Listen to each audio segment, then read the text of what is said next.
So exercise will essentially counteract the negative symptoms that you will experience from estradiol withdrawal throughout perimenopause and menopause. It acts as the external stress response to create the positive cell changes that estradiol would normally do during premenopause years. So it really helps to balance out your bodies and negate a lot of those negative symptoms and turn them into not being as much of a problem, or maybe even have a positive effect. So you've got a couple of different types of resistance training. The three we're focusing on is strength, power, and impact. So strength is your body's ability to produce an overall maximum force. So think big compound movements like a back squat, a bench press, maybe some lunges. Then you've got power. Now this is your body's ability to be strong but explosive. So it's a quick, powerful, explosive effort. So think things like broad jumps or vertical jumps, or it could be a strength movement done very quickly and explosively.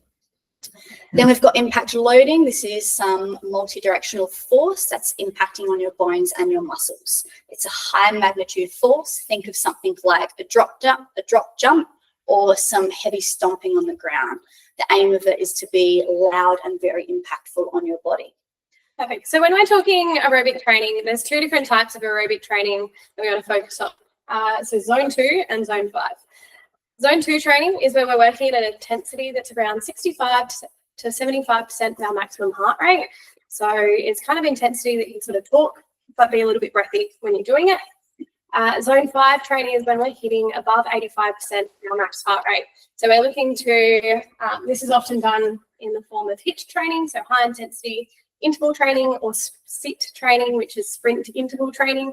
So we're looking to peak our heart rate and then work a period of rest, and then you're looking to peak. So we're really challenging how high you can challenge your heart rate, and then you do get a period of rest. What does it look like? So zone 2 training, we're looking to get between 2 to 3 hours per week. So it is a pretty manageable intensity from that level of you can talk. But for a lot of us, when we go for a walk, we kind of just not flot along, but we're not getting to a point where we're going, just breathing a little bit heavier. So it can be as simple as making your general walk that you might already do, or walking the dog, or that kind of thing, just a little bit more intense so that you actually get the benefits from that training. When we're talking about HIIT training or zone 5 training, we're looking for 30 minutes of combined training per week. So it's short, but it's hard. So this is where we're looking, you're going to be bringing on a sweat, you're going to feel that super, heart might be pumping, that kind of thing, but then you do get a period of rest. So from an intervals perspective of high intensity intervals, you might get a minute as hard as you can do, and then you get 3 minutes to sort of bring that heart rate back down. Or when we're talking about sprint interval, it's even shorter. We're going something like 8 to 10 seconds on, and then you're getting 20 seconds off. So you remain at a bit of a higher heart rate initially.